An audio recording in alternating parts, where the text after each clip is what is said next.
Olá, eu sou a Leca Rocha, atriz, e interpreto o seu caso virtual de relacionamento bizarro aqui.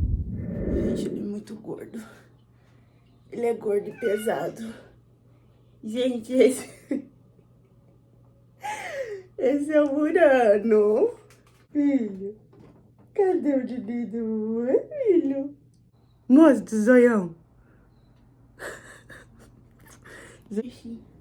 Ai, neném gostoso de mamãe, gordo, gordo, gordo. Sossego. Verano é sossego, tá, gente? Ó. Lindo. Larissa, idade 25 anos, vendedora. Os meus traumas começam aos 17 anos.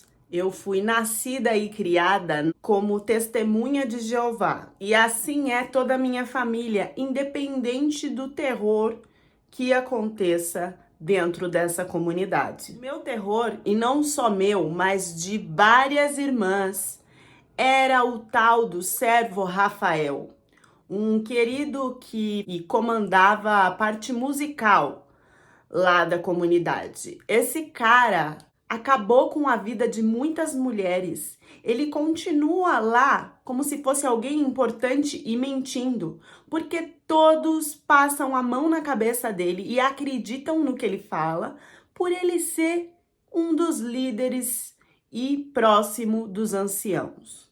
Aos 17 anos, o Rafael me paquerava de longe. Sempre que eu olhava, ele estava ali com o olhar fixo em mim.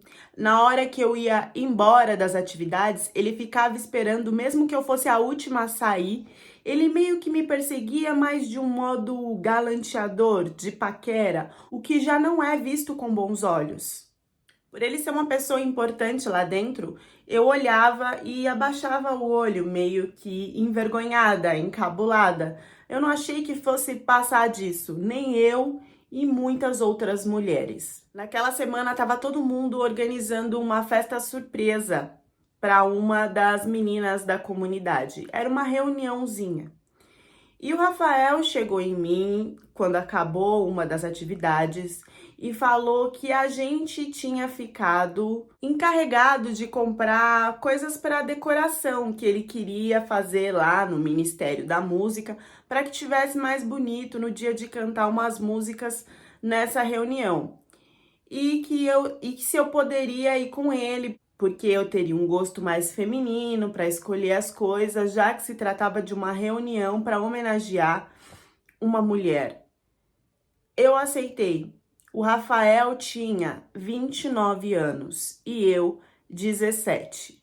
Ele me chamou para fazer isso no outro dia de manhã, só que depois me mandou mensagem falando que estava encarregado de fazer algumas outras coisas que não ia conseguir e se poderia ser mais tarde. E eu, ingênua, aceitei. Ele me pegou de carro e eu achei que era a caminho de uma lojinha que ficava muito perto de tudo. Só que não, ele começou a andar com esse carro e nunca que chegava. Quando eu vi, ele já estava tocando a minha mão, sorrindo de um jeito bem estranho e tocando na minha coxa. Quando eu percebi, ele estava mudando o caminho. Cada hora ele falava que estava cortando para ficar mais rápido, porque tinha trânsito e não tinha trânsito nenhum. Nada que ele fazia ou falava estava fazendo sentido dentro daquele carro. Até que do nada ele falou que eu era uma das cabritinhas que ele mais observava e gostava. Quando eu vi, eu tava numa estrada de terra, sem nada, dentro daquele carro, e o Rafael fazendo tudo que ele queria fazer. Ele ainda virava para mim e falava assim: pode gritar, ninguém vai ouvir nada. Quando ele acabou tudo, ele me levou para casa e disse que se eu contasse para alguém, ele acabava com a minha vida. Eu era pura. Eu nunca tinha feito nada com ninguém, nem beijado. Só que eu também era daquelas meninas fortes e revolucionárias que ia contra muita coisa que ali era colocado.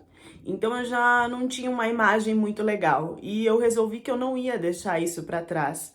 Eu não tive coragem de falar com a minha mãe, mas eu fui falar com as pessoas que eu confiava da comunidade. Só que eu tive uma surpresa terrível, porque em nenhum momento eles perguntaram do Rafael ou ficaram assustados com tudo que eu descrevi, e eu descrevi detalhe por detalhe. As perguntas deles eram sobre mim, sobre se eu tinha dado em algum momento alguma abertura, que eles me viam conversando com o Rafael depois que acabava as atividades, se eu não deixei claro em algum momento o que eu queria, se eu não tinha gostado do que tinha acontecido. Todas as perguntas eram para me envolver a ponto de eu ficar confusa de que eu tinha sido culpada da situação. Eu comecei a entender ali que era a minha palavra contra a dele e que por ele ser líder, a palavra dele estava valendo muito mais que a minha. Alguns chegaram até a questionar que se isso foi feito ao ar livre, alguém ia ver. Que como assim ninguém viu ou eu não percebi, não tinha nenhuma prova. Dentro lá da comunidade, as coisas eram julgadas a partir de 3 provas ou mais que você tivesse sobre a situação. E eu não tinha nenhuma. Eles começaram a falar que o Rafael era um líder de muito tempo, um servo de muito tempo lá dentro. E que talvez eu tivesse me confundido. E que se eu fizesse aquela acusação sem que eu pudesse provar, eu ia ter que ser expulsa dali e talvez até ir presa, porque eles iriam me denunciar. Eu não tinha uma boa convivência com a minha mãe. E o meu pai estava afastado porque ele tinha muito trabalho. Não tinha tempo de saber tudo o que acontecia. A minha mãe não era uma boa pessoa para mim. Então por isso eu não me abria com ela. E eu achei que eu poderia me abrir com as pessoas da comunidade, mas também não deu muito certo.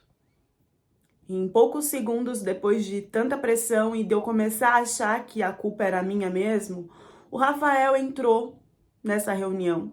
Parecia até que alguém tinha avisado ele, como se nada tivesse acontecido, falando que ele iria apresentar a noiva dele.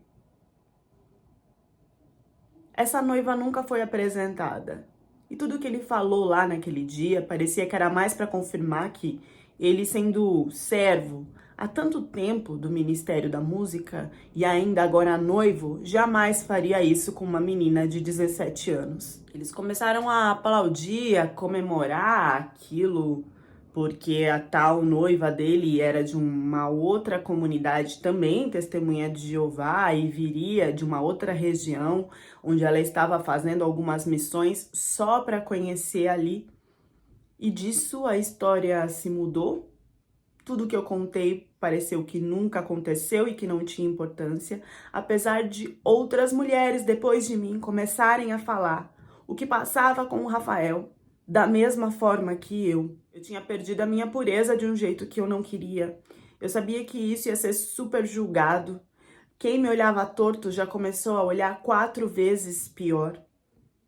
E eles meio que ainda estipularam um castigo por eu ter mentido. Então eu tinha que limpar tudo da comunidade por um bom tempo até que isso fosse limpado do meu cérebro e do meu coração. E quem ia estipular isso eram os anciãos. Desse jeito eu comecei a virar meio que uma escrava, uma serviçal, onde tinha que limpar tudo com as pessoas olhando e sem nenhuma remuneração. Eu tentei organizar parte por parte disso na minha cabeça. Eu queria perder, né, deixar de ser pura com um homem que casasse comigo quando eu tivesse uma família. Eu achei que era melhor eu esquecer isso. Eu não podia ter perdido, sabe, a minha virgindade assim. Então eu achei melhor seguir como se nada tivesse acontecido e como se eu ainda fosse pura. Isso me fazia bem. Me trazia calma diante das crises que eu tinha. Eu seguia minha vida como se eu ainda fosse pura. A minha mãe aceitou todo tipo de castigo e julgamento que vinha desses líderes. Tudo que esses líderes falavam, anciãos, ela batia o martelo, independente se fosse me prejudicar ou não. Então eu resolvi sair disso quando eu fiz de 24 para 25 anos. Eu não aguentava mais.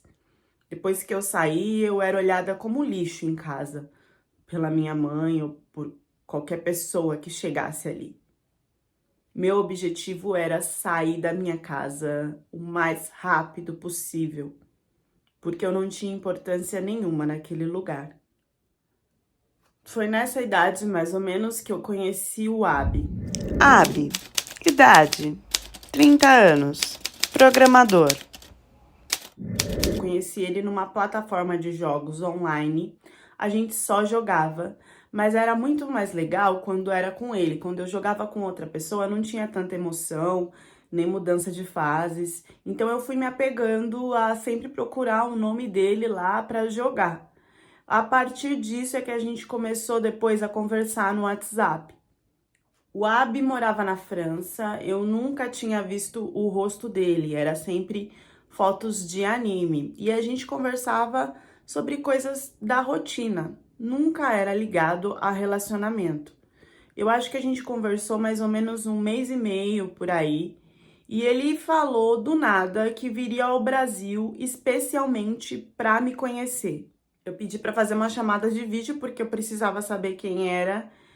E ele aceitou rapidamente, a gente fez, e eu acho que a gente ficou mais ou menos umas 3 horas na chamada de vídeo, conversando sobre várias coisas. Ele era um rapaz muito bonito, muito educado.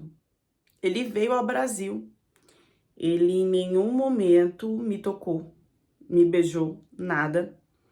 Foi na minha casa e ele percebeu como era o tratamento da minha mãe comigo. E quando ele foi lá, aí sim que ela fez um auê, porque além de eu não ser mais testemunha de Jeová, eu estava me envolvendo, conhecendo um cara que não era que era terrorista, né? Assim ela falava. Até aí eu só sabia que o Abi morava na França.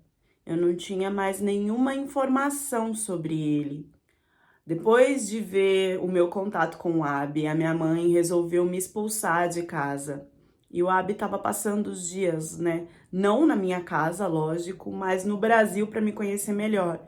Então eu acabei ficando na casa dele e mesmo assim não rolou nada.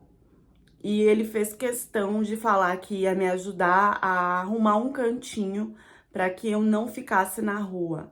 Então, esse mês que ele ficou aqui no Brasil, que era pra gente se conhecer melhor e se divertir, acabou que virou uma pressão dele me ajudar a ficar em algum lugar. Eu trabalhava, mas eu não tinha condições de pagar um aluguel. E o Abi deu um jeito nisso com amigos que ele tinha aqui no Brasil também. Ele só voltou pra França quando ele me deixou aqui de um modo confortável. E não parou por aí. No aeroporto, na hora de ir embora, ele pediu que tinha que conversar sério comigo. Falou que ele não queria só namorar comigo, mas ele queria que eu fosse a noiva dele. Ele queria construir família comigo. Eu não acreditei, eu não esperava isso. Eu tinha vários bloqueios, vocês sabem por quê. Mas eu falei que eu ia tentar. E eu tava muito grata a tudo que ele tinha feito comigo, por mim, naqueles dias. A gente continuou conversando online. E em menos de 3 meses, ele organizou tudo para eu ir conhecer lá onde ele morava, na França. Lá na França, o Abi se mostrou uma outra pessoa. Ele tinha algumas questões que eu até fiquei com dúvida, mas assim, perto de tudo que eu vivi como testemunha de Jeová, aquilo parecia só mania ou até um cara difícil de lidar, mas não era absurdo. Ele tinha toque de limpeza, tudo tinha que estar muito, muito limpo. Lá na casa dele, eu dormi no quarto dele, uma cama de casal que eu dormi sozinha, e ele dormiu no sofá. também tinha uma coisa com a alimentação. Ele não treinava nem nada, mas ele controlava muito do que ele comia, porque ele tinha uma coisa de não engordar. Ele começou a passar isso pra mim, falar que eu tava com um corpo legal, mas que mais um pouquinho, mais uns quilinhos, eu iria ficar gorda. Então, pra eu acompanhar a dieta dele, ou seja, eu comia aquilo que ele fazia. Era uma dieta maluca, não tinha nada de nutricionista. Então, ele cortava fruta, bebia mais água, deixava de comer pão, umas coisas assim. Mas ele controlava milimetricamente tudo que eu ia comer. E se eu comesse alguma coisa fora daquilo, ele ficava bravo. A casa dele era totalmente branca e limpa, tinha que se limpar todos os dias. E se ele percebesse que estava sujo, ele voltava lá e limpava no mesmo dia. Brilhava, dava para comer no chão se você quisesse. Se você fosse visitar ele, você tinha que avisar antes, porque ele iria comprar um sapato especial só para você. Você ia tirar o seu sapato assim que você chegasse, limpar o seu pé, tinha um pano lá meio que molhado, que ele organizava também no dia que você fosse, então por isso tinha que ser tudo bem avisado. E aí você limpava, colocava naquele sapato novo o seu pé e andava pela casa. No banheiro tinha um outro sapato que você também teria que colocar para andar só na região do banheiro. E mesmo assim, dentro do banheiro, você tinha que ir no box, lavar o seu pé para sair do banheiro. Eu lembro que teve uma vez à noite que eu tava bêbada de sono, acordei, fui no banheiro, não coloquei o sapato e não lavei o pé. E ele percebeu da sala, ele fez um auê que tinha que trocar toda a roupa de cama dele por causa do meu pé que podia estar com alguma bactéria do banheiro que ele não queria jamais. O toque dele ia além da questão do grau da limpeza, ia para uma parte da doença, assim, também, de não pegar nenhuma doença, de não se infectar. Então, eu lembro que eu tenho rinite alérgica, e aí, ao espirrar, ele não queria que espirrasse no ar da casa dele. Tinha que segurar o espirro, ir para um quartinho para espirrar. Era absurdo vendo agora. Mas na vibração, situação que eu tava na época, eu achei que só eram coisas chatas que todo mundo tem. Lá na França, ele me explicou que a mãe e o pai dele tinham nascido e moravam na Jordânia. Eu não tinha essa informação antes, e ele me fez o convite de ir até lá para conhecer os pais. Eu fui, até porque lá que ia ser organizado tudo do casamento. O casamento ele pediu para que a gente fizesse de acordo com as leis do Islã. Então, foi tudo acertado direitinho, questão de dote, quantidade, a roupa, tudo culturalmente ajustado certinho, como seria feito com uma menina que nasceu lá na Jordânia. Eu não ia ter nada de diferente ou menor. Eu fui recebida lá na Jordânia pela avó, tia, só as mulheres da família, e foi tudo maravilhoso. Não fui recebida pela mãe porque ele não tinha mais mãe. Então teve mesas de fruta, mesas de comida, bebidas. Eu só percebi que a cultura era muito diferente de tudo que eu já tinha visto, porque lá a gente não podia nem trocar olhares, não podia ter nenhum tipo de contato. Eu tava meia tonta também por causa da mudança de horário e eu não conseguia dormir por causa que sempre tinha um toque de oração, que quando eu ia para dormir eu acordava com esse toque. E ele queria que eu visse como que era a oração, o que tinha que fazer. Lá foi acordado o casamento, que seria tudo muito rápido, e ele pediu que a gente morasse um tempo lá na Jordânia. Eu não entendi muito bem por quê, porque a vida dele era toda na França, mas ele disse que queria que eu conhecesse algumas coisas lá, que ele gostaria que os filhos dele tivessem entendimento e acesso, que por isso que a mãe do filho tinha que entender muitas coisas de lá. Vocês devem estar se perguntando, nossa, mas e a sua mãe? Como é que ela reagiu? A minha mãe, ela não ficou sabendo de nada. Na verdade, ela se sentiu muito aliviada quando eu saí da casa dela. e não manteve mais contato, e nem ninguém da minha família. Eu era uma vergonha, era como se eu fosse direto pro inferno e ninguém pudesse me salvar, ainda mais depois que eu resolvi denunciar o tal do Rafael, né? Que eu só denunciei lá, nem fui na polícia porque eu fiquei com medo e confusa com tudo que eles colocaram na minha cabeça. Vamos ao casamento. O casamento foi lindo, culturalmente, ricamente lindo. Já não posso dizer o mesmo da lua de mel. Eu não tinha contado pra ele nada do que eu tinha passado. Depois que eu passei aquilo com o Rafael, eu não tentei ficar com nenhum outro homem. Ele tinha entendido que eu era uma pessoa pura. E eu não abri nada, achando que, por uma ordem divina, quando eu casasse com quem eu gostasse, as coisas iriam acontecer naturalmente. Eu não fiz terapia, não fiz tratamento, não fiz nada. Como que um homem iria me tocar novamente depois de todo o trauma que eu passei? E eu iria achar isso normal? Óbvio que não deu certo. Eu não consegui nem que ele me beijasse. Eu lembrava das cenas. Eu pedi para ele se afastar. Ele não entendia o que estava acontecendo.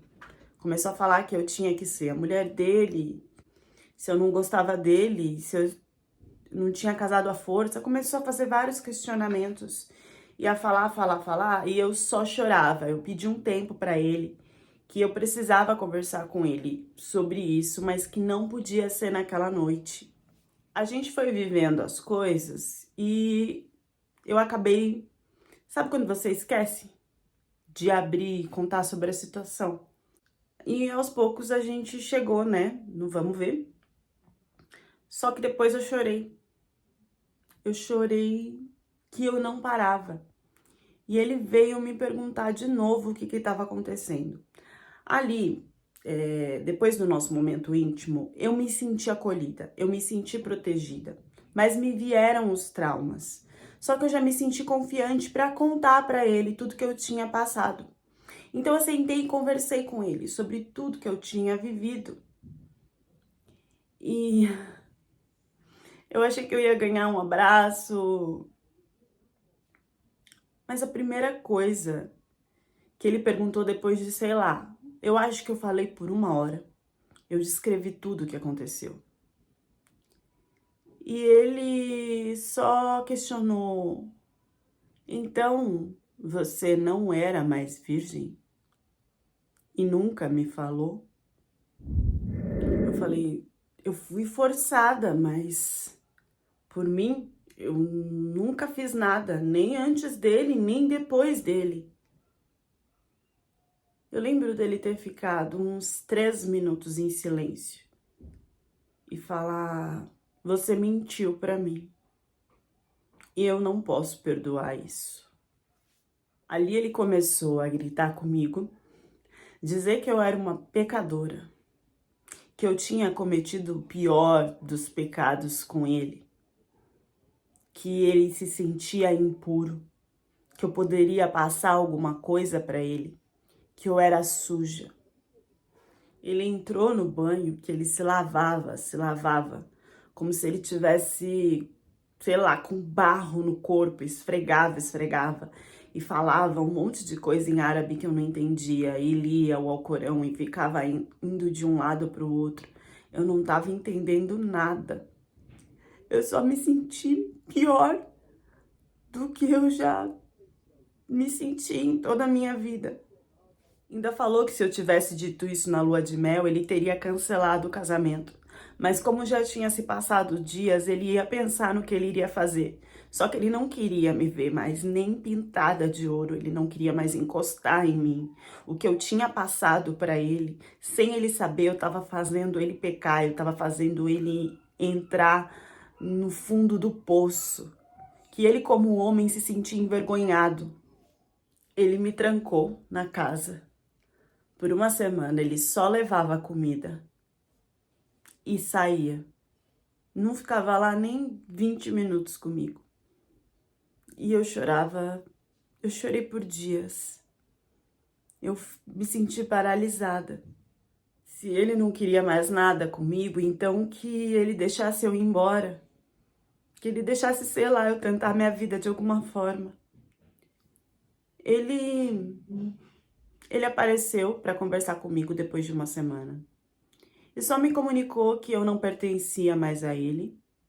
Me renegou por 3 vezes e disse que agora eu estaria aos cuidados do pai dele. Esse homem veio me buscar. Eu vi ele deixando dinheiro, joia, na mão do meu marido. E sem roupa, sem nada. Ele pegou na minha mão e falou em mímica que eu iria com ele, porque esse cara, ele só falava árabe. E eu não sabia árabe. Então eu fui para um lugar onde eu obedecia através de mímica. O que me salvou é que ele tinha uma filha, da qual sofria muito na mão dele. E era uma menina que estava estudando inglês desde pequena, desde que ela entendeu que ela não teria ajuda da mãe, que ela teria que sair dali. Para entrar em uma faculdade que, lógico, que ele só aceitou porque era sobre história, tinha história da religião e tal, e isso iria beneficiar ele como um nome entre as pessoas. E essa menina, ela estava fazendo de tudo para ir estudar em outro país. Ela estava a ponto de conseguir. Então era essa menina que se comunicava e que traduzia muitas das vezes, mas a maioria das vezes eu só ficava com esse cara, porque as coisas que ele pedia, a filha dele jamais poderia escutar ou traduzir para mim. Ia ser uma vergonha. As roupas que eu usava eram roupas dessa menina. Quem me salvava de ter alguma coisa de higiene que eu precisasse era ela. E a minha função na casa era limpar tudo. Eu limpava tudo e eu só podia comer à noite os restos das coisas que sobravam. Eu não tinha celular, eu não tinha internet, eu não tinha nada. E esse homem era um homem velho que eu vi aqui, começou a olhar de um jeito estranho para mim. E eu logo entendi que ali eu não ia servir só para a parte doméstica da casa, só para a parte de serviços braçais da casa. E cada dia mais o meu desespero aumentava, porque parecia que ele dava um passo a mais de se aproximar e pedir alguma coisa e exigir alguma coisa a mais para mim. Ele dificultava as coisas para mim. Não sei se ele sentia prazer nisso, mas assim, o chão ele queria que eu limpasse a mão com a minha mão e pano, sem rodo. Queria que eu juntasse a sujeira também, sem nenhuma vassoura. Tudo de limpeza era feito de uma forma muito primitiva. E porque ele não queria comprar, porque ele não queria facilitar nada. E a filha dele às vezes me explicava que quando ela fazia também era desse jeito. Depois de, acho que uma semana, esse cara veio querer se envolver comigo. E ele era velho, ranzinza. Nada ali funcionava mais. Ele só queria ficar olhando, sabe? Ele pedia, tipo, pra tirar lá uma peça de roupa e ficar olhando. Ele se sentia muito homem com isso. Enquanto eu me sentia muito constrangida. A minha única saída foi essa menina. Porque ela estava pronta, quase pronta para fugir dali. Então, algumas noites ela me acalmava, desabafando tudo que ela já tinha passado. E o meu medo é que se ele tinha feito tudo isso com a filha dele, o que ele não iria fazer comigo? Essa menina foi um anjo na terra, porque ela iria sair dali para estudar. E Deus tocou no coração dela me levar junto. Sabe, eu não tinha nada. Eu não tinha nada, ela podia me largar ali. Ela podia ser totalmente preconceituosa, de achar que eu era do Brasil, de outra religião. E ela não fez isso. ela me acolheu e eu acho que era pelo trauma de tudo que ela já tinha vivido com aquele homem. Não existia isso de me esconder, de me prender, de os vizinhos não ficarem sabendo. Era tudo aberto, parecia que era algo normal de se fazer com uma mulher, com uma estrangeira, pelo menos ali onde eu estava. Eu só não conseguia sair porque eu não tinha para quem pedir socorro. O pouco que eu entendia e que às vezes ela me explicava, e que eles fizeram questão de me deixar com passaporte, com essas coisas, porque depois eu iria para uma casa de uma outra família. Parecia que eu ia começar a ser vendida. E eu só entendi que eu era vendida quando essa menina me explicou que o irmão dela, ele exigiu para que o pai ficasse comigo, que o pai devolvesse o valor que ele tinha gastado no dote comigo, que também desapareceu depois de tudo que aconteceu. Ele retirou de mim, só que ele não falou pro pai. Ele falou pro pai que tinha gastado uma quantia comigo, que tinha mandado essa quantia de dote para a minha família. Então, que para o pai me ter como que ele quisesse, então que o pai pelo menos devolvesse o dote para ele. E dessa forma eu fui vendida e parece que eu iria ser vendida para outras famílias depois, para qualquer outro lugar, eu não sei muito bem. Mas a menina também tinha essa impressão. Depois de um tempo passando por tudo isso, ele deixou bem claro para o pai que ele teria vergonha de ficar comigo, que eu não tinha mais valor como mulher, por eu não ser mais pura, que eu tinha mentido e que, como não dava para reverter o casamento, pelo menos que ele tivesse algum lucro com toda essa vergonha. Eu não vou abrir aqui o tempo que eu fiquei na casa desse cara, porque eu fiquei lá até essa menina ter certeza que ela poderia mudar para outro lugar, mudar para outro país por causa do curso que ela ia fazer. E essa menina me levou com ela, na calada da noite. Essa menina, mesmo sem eu ter nada, ela me pegou nas mãos e me levou para outro país que ela conseguiu sair para estudar. Eu não vou aqui falar qual é o país, porque eu estou nesse país até hoje. Eu não voltei para o Brasil. Eu consegui começar a construir a minha vida lá com essa garota, que se tornou hoje uma das minhas melhores amigas. Eu só penso agora em conseguir, além do trabalho pequeno que eu tenho, que eu consigo me manter, estudar e não me relacionar mais com ninguém e com nenhuma religião. Eu não tô falando mal de todas as religiões, mas é que para mim foi muito pesado passar por essas duas situações. Até hoje, essa menina é muçulmana e ela pratica tudo. Eu não tenho nenhum problema com isso, a gente morou junto no começo. Eu devo a minha vida a ela. Eu peço licença aos homens que assistem aqui as histórias. Eu sei que tem pais preocupados com as suas mulheres, com as suas filhas, com suas irmãs, que assistem aqui o canal. Acho super bem-vindo vocês comentarem, vocês refletirem sobre o que acontece. Mas eu não posso deixar de colocar essa observação. E entendam, eu não estou falando que todos os homens são cruéis. Estou falando daqui, das histórias que chegam para mim.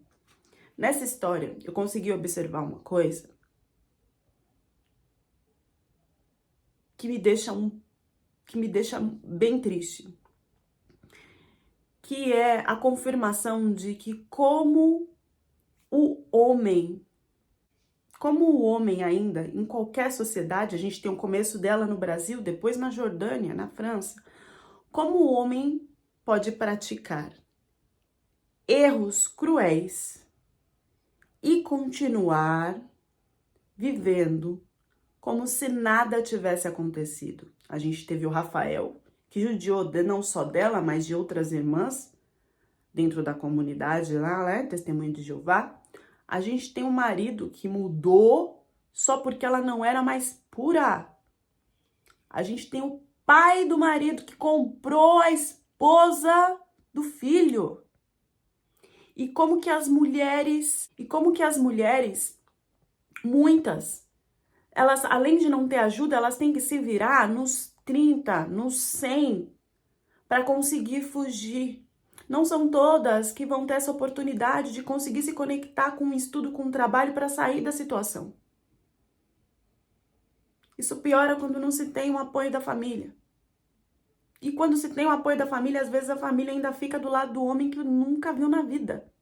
Como no caso lá da mãe testemunha de Jeová. Estou aqui citando as religiões, mas já falo para vocês, gente, isso tem a ver com o ser humano. Eu tô falando aqui da construção que se é feita sobre como o homem ainda pode errar muito mais que a mulher. E como a mulher sofre para se recuperar de tudo isso. E aí eu vou colocar aqui, vou fazer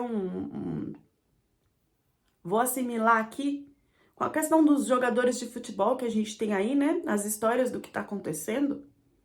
Que mesmo sendo culpado, o cara consegue pagar e ainda sair como se nada tivesse acontecido.